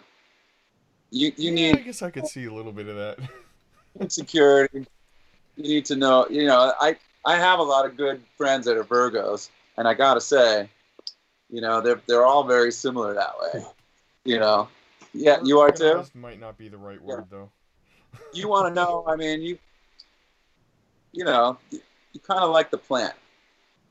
And the fire signs, I'm an Aries, but I have other fire signs in my planets, which it's a lot if you're an astrology kind of person. We're not that good at planning and organizing and, you know, organizing the future, but we're really good if you just throw us out of an airplane on fire and you have to solve the problem. Like, we're really good on the spot. And, you know, for me, when the COVID hit and stuff, it's like, thought about it for a moment, and then I went, huh, and just kept going on with what I was doing. And, you know, that's an Aries. That's like a heavy-duty fire sign kind of mentality of everything's okay, and we'll work it out in the moment. Whereas, you know, my girlfriend, who's a Virgo, you know, was very stressed out and kind of freaked out at the time, you know. Really quick, I gotta. You mentioned engineering. Yes. You with your engineering background, have you ever tried to incorporate or thought about incorporating anything into your music aspect through your engineering background? I think if I had been a guitar player by trade, that probably would have happened because, you know, guitar players are way more into electronic tinkering than singers typically, and drummers and stuff. I mean, it just seems like all the guitar players I know, they have this plethora of knowledge about pedals and how they're built and what to change on them in order to make them sound better. It's funny you say that because I have a buddy, that friend that he's a guitar player, and he opens up his pedals and he modifies them and makes them to sound how he wants, and it's interesting that you said that. Yeah, absolutely. I mean, every guy I've met, you know, that's you know, especially the well-known guitar players, the obvious people, they know a lot about electronics related to guitar. So probably if I was a guitar player, that would have happened, and wasn't meant to be though. So no, I haven't done that. That would be a good idea. Think about that. Cool. I don't know. Maybe we can solve COVID through electronics. You never know. Oh, absolutely. Oh, we got this. We're gonna get past this. You can't keep the community down. No way. Bobby Dreyer. All right. 2 questions. All right. Tough one first. So Okay. no NAMM, no Montrose concert this year, no nothing, everything, no Winter NAMM, Anaheim. Right. It's done. You know, we're all basically, my first year, I'm not hanging at Disney. I'm not hanging with you guys. I'm not, you know, drinking beer with Ronnie North, and, you know, we all know Ronnie. We love Ronnie. But so what's going to be going on? I mean, I know we're doing 2 days virtual, but, you know, what are you guys going to be doing? You know, it's basically, you know, the love fest out there for us for 5 days. I know. Well, no one's made any plans because both LA especially keeps wobbling back and forth on what they'll allow and the rules and whatnot. And Orange County too. So Yeah. we can't really make plans. That's the problem. And Yeah. Disneyland is shut down. So Yeah. For me personally, rather than running around and trying to get all this information together and plan an event or two just in case, I'd rather just, you know, I'm going to focus on other things this year and not think about it. You know, right now, you know, I'm pretty involved and pretty busy in different projects. So somebody got in touch with the NAMM Foundation for me and asked them if they wanted to do the Ronnie Montrose Remembered event virtually as part of their thing, and they never got back to me. So okay, not. So that's all I know. Crazy thing right now. Yeah, I don't know what to make of it. Because it is Christmas, because everybody wants a hippo for Christmas. Yeah. Can't give it away or sell it. What would you do with the hippo? Yeah. Well, I mean, the one thing is, you know, that stuff does happen down in Orange County, which is a little looser than up here, but I still wouldn't depend on it, you know? Yeah. You get all these guys committed to coming out and playing a live show, and then a week before, you know, the level code goes purple and everything's shut down and you're done. It's kind of rough to deal with something like that. Any last question? Any big plans for the holidays? So what's gonna, you know, keep you going? I took advantage of the definitive months when they were keeping the airlines blocking middle seats, and I went to see my family a month ago down in West Palm Beach, and we did about 7 or 8 days, and I said this is our holiday time, so we Very did cool. that. I just wanted to avoid, you know, whatever shit show was going to happen around the holidays with the airlines, and of course, coincidentally, you know, they started selling all the seats now. Yeah. December 1st, all the airlines except for 2, and you know, it's just going to be a nightmare. You know, the rebound that's going to happen because of all this, you know, holiday stuff is just going to set us back a little bit more. So I plan on just staying home, hunkering down, working on what I'm working on. Very cool. Staying out of the whole thing, basically. I hate to say it. You know, if you got kids, you got to do what you got to do. You got kids at home. Nope, I ain't got any. I got guitars. Legitimate or illegitimate. It doesn't matter. So, Mine light up. Right on. Angel, let's kick it over to you, brother. And any final questions from yourself? And how are the Metal Summoners doing? Two final questions from the fans. Brian wants to know, what's your favorite TV show from past or present? That's a tough one, man. When I was a kid, I used to watch The Honeymooners all the time. Jackie Gleason's a badass. Yeah. Nice. I recently had some experience with a show that Matt LeBlanc is doing called Man with a Plan. Had some experience singing over there in the studio there while they were shooting like 4 or 5 of their shows, and we got on to talking, and he was a huge Gleason fan. I was like, "You got that old school timing down, man. I love what you do." And he's, he told me he was in that. I go, "That makes sense. That's what I grew up watching." So, I know you answered this question earlier, but he also wanted to know your first local metal show that you saw live. I know you answered that earlier. Well, you did say concert. The first local metal show I saw, I didn't go see a metal show until I was asked to be in a band that was doing metal songs. Oh. And then I was like, okay, let me go out and see a band. Semantics. And it was a band called Rough Cut. Ah, Yes. Rough Cut, Ruffkut. And at the time, that's the only Rough Cut I knew because I grew up where they grew up. And Tommy Hendrickson, who's now playing guitar with Alice Cooper, he was the bass player, lead singer in that band. And his brother Eugene was the drummer. And a guy that I never knew what happened to because he dropped out of school when he was in, at my school, was actually the other guitar player in the band. But that was the first metal show I saw. Oh, cool. And they were playing, like songs from like Love Drive and, Too Fast for Love and all that kind of shit, Nice. And it was killer. I was like, wow, this kicks ass. And Kim Sullivan. Defining moment than me deciding something with singing or being asked to sing was seeing those guys doing it and going, this kicks some fucking ass. I'll do that. Just seeing a club band doing what they were doing. And they were just playing covers at the time. But it was just, I hadn't really been exposed to it yet. The whole deal. With the stage dress and the hair and the whole deal. So it was like, wow. Nice. So anyway, go ahead. Sorry, didn't mean to cut you off. No, that's all right. Kim Sullivan, you get the last fan question of the night. Excluding the normal things like musical equipment and stage clothes, what's the one thing that you cannot live without while you're on tour?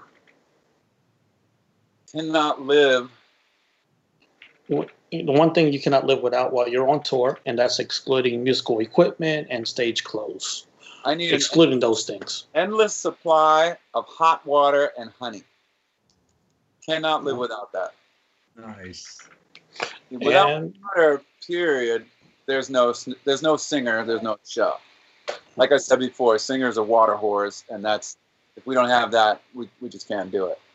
And but I like mine hot with a little honey in it. Yeah, for some reason, I was thinking you were going to say something like green tea. Some people do like green tea, but nah, that's not my thing, man. I actually,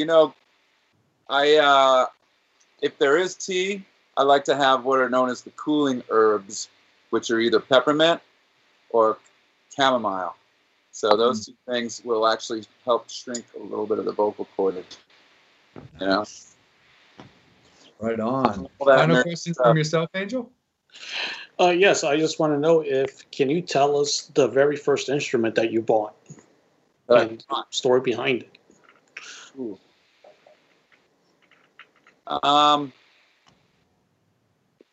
It was drums. And my parents, I was bugging my parents to get me some drums. We have basements back east on Long Island and in the East Coast, we don't have any here in California, but they have basements back east, and that's where the parents would stuff the kids down if they played music. Every band I knew practiced somebody's basement. So I had my little drum set in the basement, and then My Aunt Carol bought me the Rock and Roll Over record. Okay? And I heard those Peter Criss fills with like 17 toms. So that's when I had to go out and start buying other pieces to the kit. My parents weren't around. They were at work all the time or at graduate school courses or something. So, I had to look this stuff up myself and go out and buy stuff. So it was drums, and I would just find drum kits and just take the toms and tune them all different so I could make that gigantic row of tom-toms going around. Yes, I love that too, because I was a drummer growing up. So makeshift heads onto like coffee cans and stuff to make the very high ones, using Tupperware. Whatever. I'm telling you, baby, new segment, Keith St. John, 6 Degrees of Kiss. did you ever get like what was the most tom-toms you got? That record. Yeah. She heard the song "Hard Luck Woman" on it and really liked it, because that song sounded like whatever, like a pop hit, like Maggie May. Yeah. She had no idea that it was like the rock, Poison that it was, but it worked out. I learned how to play drums a lot to that record. So. That's I so was the bad. same way with every car because he had all the tom-toms and I wanted the same thing. Just Similar experience, but Love that. oh, absolutely, for sure. Someday And then Keith, I'll do that. oh hell yeah, absolutely. And Keith, the final thing from me is simple enough. You're also a veteran of what's well known as Ultimate Jam Night.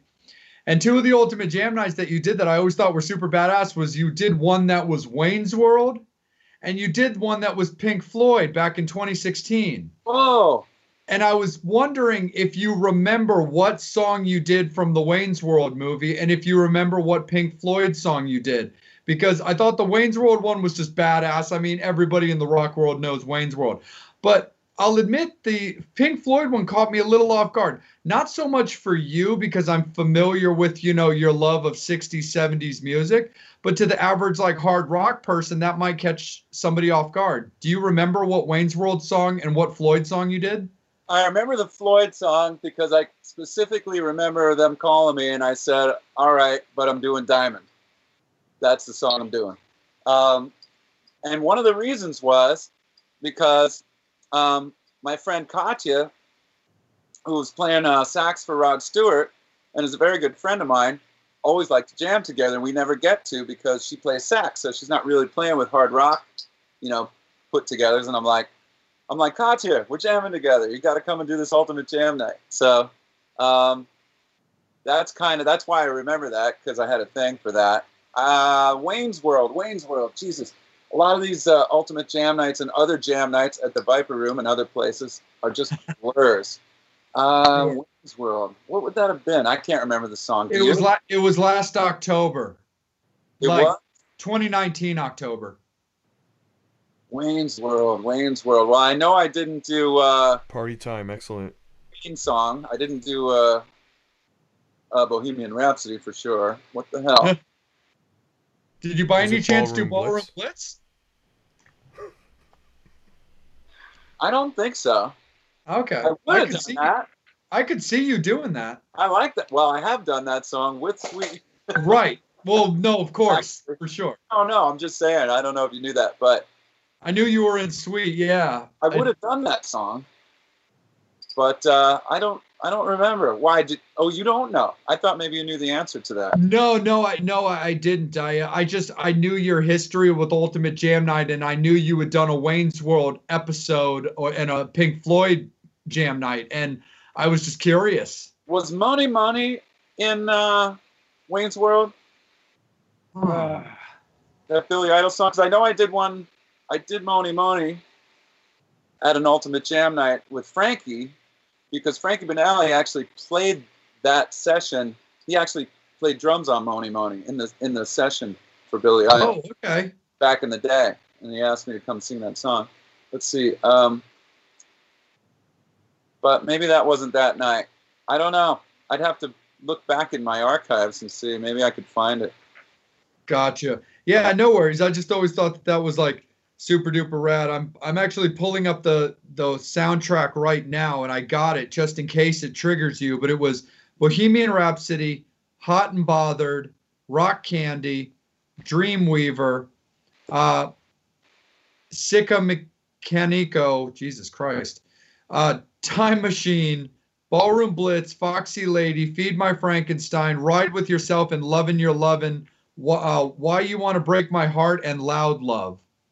I would assume that I sang Rock Candy, but yeah, because there's 2 songs that work for your catalog on that. Yeah. Yeah. I would assume that I did that, and I hate to say it, but a lot of times that people pull me up on stuff, I will wind up singing that song. So that might be why I wouldn't specifically remember Gotcha. that particular event.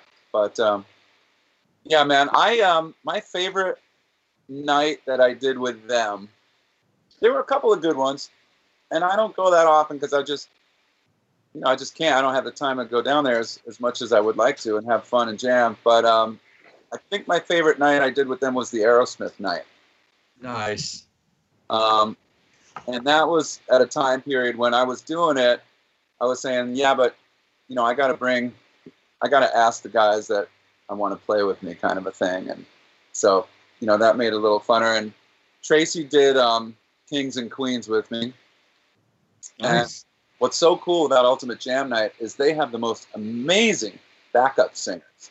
They have little mini backup singer choir that, and some of those songs like Kings and Queens, if you go listen to it, there's all these backups that need to be covered coming from Not to interrupt. I was there last Christmas with Hal Sparks, Pinnock. Oh gosh, who'd we have? Brian was on drums. It was just an amazing, and it was right at Christmas, so it was the coolest thing. And Doug did like Little Drummer Boy and just like blew everybody's doors off. Yeah. That's cool. I would like to have seen that. That must have kicked ass. Yeah. It's like a fun little. And Doug's he's so humble, but he's got that dude's such a monster, man. Yes. I've known Doug since '83. We're gonna have him on the show soon. I reached out to him, but they're working on the album. But what a sweetheart of a guy. He's just probably one of my best friends. That's so awesome for sure. And as like a final fun little thought, because you had mentioned doing the Aerosmith night and how much you like that, and you had also brought up Whitford St. Holmes earlier in the interview. One of the things that was actually kind of cool is so I met Brad and Derek when they were opening up for Whitesnake a few years ago. Whitford St. Holmes was the opening band of that Whitesnake tour. And then they played Silver Spring, Maryland. The very next night, they were headlining their own show in Annapolis, Maryland, at a place called Ram's Head, Annapolis. And the only reason I bring that up is just a fun little story. I got to interview Brad Whitford after that show, and I'm like, this is so cool. I'm actually sitting down and talking with a member of Aerosmith. We did it on a park bench in Annapolis, and we ended up talking about like both of our love of Angel Food Cake. It was hilarious. I mean, it was a regular interview with all the stuff we had to talk about, but it was the idea of just sitting on a bench with a member of Aerosmith, just talking about desserts is amazing. Absolutely, bro. And those kind of moments you keep with you. You don't forget that stuff. Yeah. I had I was talking to you guys earlier about those guys coming and playing together on the RMR event, the first one that I did, and they came out. I ran rehearsals, so they came out for the rehearsals, and we were hanging with mates at Mates where we were doing it. I don't know if any of you guys are familiar with North Hollywood and that area around Mates rehearsal. Yeah. It's not, all those rehearsal areas are not in the best neighborhood in the world. It's kind of run down up there. But it came time to go somewhere for lunch, and sure enough, Derek and Brad came up to me and goes, want to take a walk with us? We're going to go get some lunch. So we took a walk, and we went to the shittiest, most rundown strip mall you've ever seen in your life.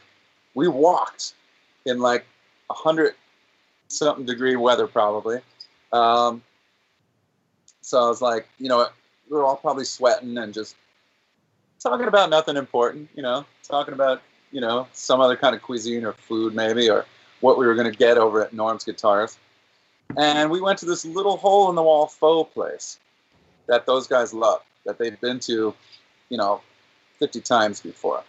But it was like the most dressed down lunch you would ever imagine. It was like, there was like 3 choices. What combination are you going to get, Brad?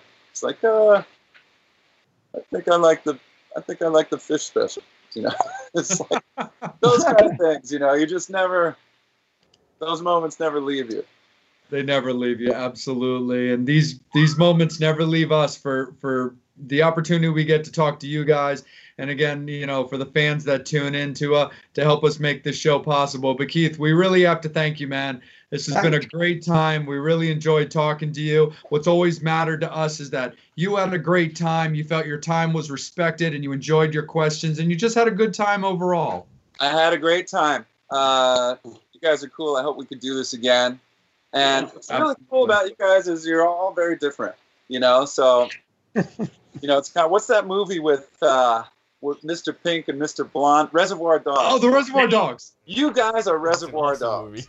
Well, I got to tell you, I live in Doylestown, and this is where Pink's from. Yeah.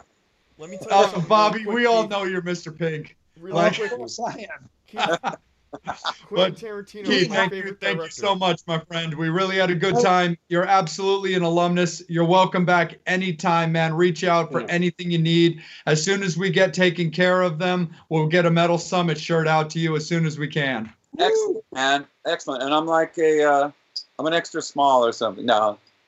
We'll definitely get you taken care of for sure. But thank you all so much for tuning in with us and spending your evening with us as always. For Bobby Dreyer, for Jason Pearlswhite, for Angel Alamo, for Psycho Steve Pressed Up, I'm Jay Oakley. Again, for Keith St. John, we thank you guys all so much for tuning in. Stay with us. Guest announcement on Friday. We'll see you guys next week. We love you all. This has been the Metal Summit. Yeah. Peace out, everybody.